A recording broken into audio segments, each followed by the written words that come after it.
자, 오늘은 10월 3일 개천절인데요. 저희가 이제 매년 10월 3일 날은 출가대제일이라고 해서 법회를 하는데, 출가대제일이라고 해서 출가 수행자를 위한 법회만을 말하는 것은 아니고요. 불법의 수행자는 출가 수행자와 재가 수행자가 있습니다. 그러니까 출가대제일이라고 해서 출가 수행자들에게만 법을 설하는 게 아니고 출가와 재가의 모든 제자들에게 법을 설한다, 이렇게 이해하시면 됩니다.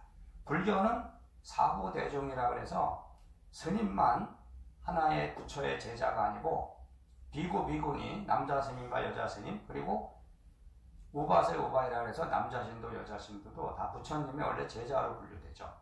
원래 근데 불교라는 거는 출가 수행자를 위해서 처음에 생긴 겁니다. 원래 석가모니 부처라는 분이 인도에서 슈라마나 전통이라고 해서 고행을 하는 거예요. 고행. 집을 나와서 밥을 빌어 먹으면서 고생을 하는 거죠.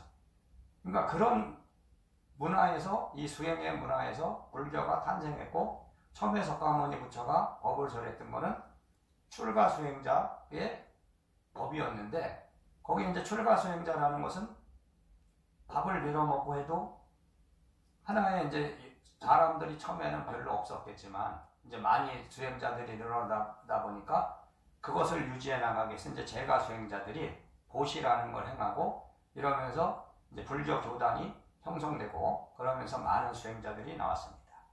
자, 그래서 지금 현생에 우리가 인연을 보면은 출가 수행자의 인연을 가진 사람이 있고 재가 수행자의 인연을 가진 사람이 있어요. 근데 전생에 출가 수행자였다고 해서 다 출가를 하는 게 아닙니다. 그러니까 전생에 스님했다고 해서 현생에 스님 되는 게 아니고, 전생에는 스님의 인연을 가졌지만 현생에는 또 재가 수행자의 인연이 있고요.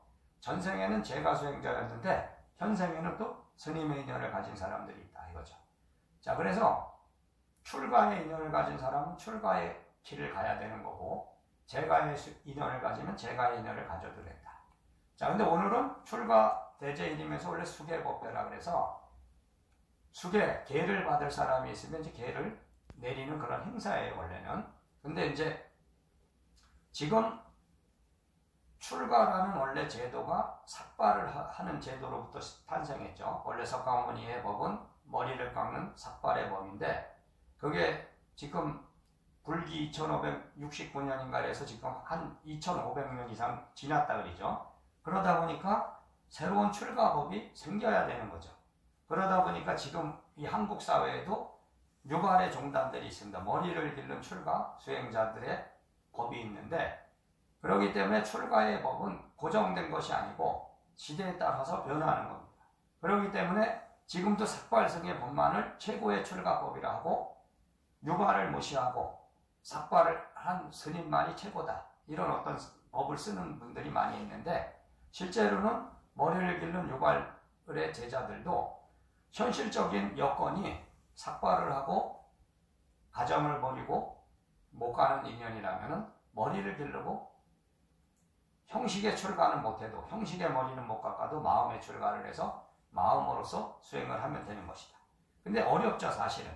그러니까 삭발을 하고 모든 걸 버리고 가는 출가 수행자가 수행은 쉽지만 유발은 좀 어려운 것이 있죠. 그러나 받아들이는 것이, 자기가 지금 처한 그 환경을 그대로 인정하고 거기서부터 시작하라, 이거죠. 왜냐하면은 자기가 갖고 온 인연이 출가 인연을 가지게 되면은 출가를 하지 않으면 현실적인 삶이 너무 어렵습니다. 여러분의 주변에도 그런 사람들이 있습니다. 출가의 인연을 가진 사람들이 있어요. 그런 사람들은 세상을 사는 게 참 고달프고 뭔가 자기 뜻대로 안 풀리는 거지. 인생살이가 안 풀리고 여러 가지 우환근심이 항상 따라오다. 근데 그게 어떤 업에 가려 있기 때문에 안 되는 거죠. 하기 싫어서 안 하는 사람도 있고 하고 싶어도 안 되는 사람이 있고, 그러다 보니까 새로운 시대에 맞춰서 지금 시대에는 삭발의 출가법만이 필요한 것이 아니고 유발의 출가법이 또한 필요하다. 그래서 그런 새로운 법이 정착되고 그러기 위해서 많은 시간이 필요한 겁니다. 사실은 쉽지 않은 거죠. 쉽지 않아. 석가모니의 법도 처음에는 아마 이제 처음부터 쉽지는 않았을 것입니다. 그러나 이제 시절이 흘러가면서 지금같이 이제 세계 각지로 많이 퍼져나가서 불교가 이제 한국에서도 많이 융성을 하고 있는데, 여러분들이 지금 오늘 이 도량에서 왜 오셨느냐? 그러니까 그거는 여러분의 출가의 업을 벗는 것이다. 그러니까 출가의 삭발의 출가제에 인연을 가진 사람은 삭발의 업을 벗고요. 만약에 출가의 인연을 가졌는데 업에 가려서 못하고 있다면 또 출가의 인연을 가는 것이고, 그리고 또 재가의 인연을 가졌다면 재가의 수행자의 길을 가는 것이다. 자, 그래서 출가 대제에서 우리가 이제 계율이라 그래서 부처님의 이제 법이 중요한 거고, 사실은 그 후에 이제 뭐 320개 이런 식으로 해서 뭐 비구 250개, 비군이 348개 이렇게 많이 생겼는데, 실제로는 삼기라는 거는 이제 불법 삼보라 그래서 부처님, 그리고 부처님이 말씀하신 그런 교리들 이런 걸 법이라 하죠. 법보. 그리고 그거를 따르는 사람은 스님들이니까 승보라 해서 삼보한테 일단 기의를 한 다음에, 그 다음에 이제 5가지 계율, 살도 원망이라고 해서 죽이지 말라는 거, 살생하지 마라, 도둑질하지 말라, 그렇죠? 사음하지 말라. 그리고 망어, 이간질하는 말을 하지 말라. 거기다 하나를 더 놨는데 그게 이제 불음주죠. 술을 먹지 말라.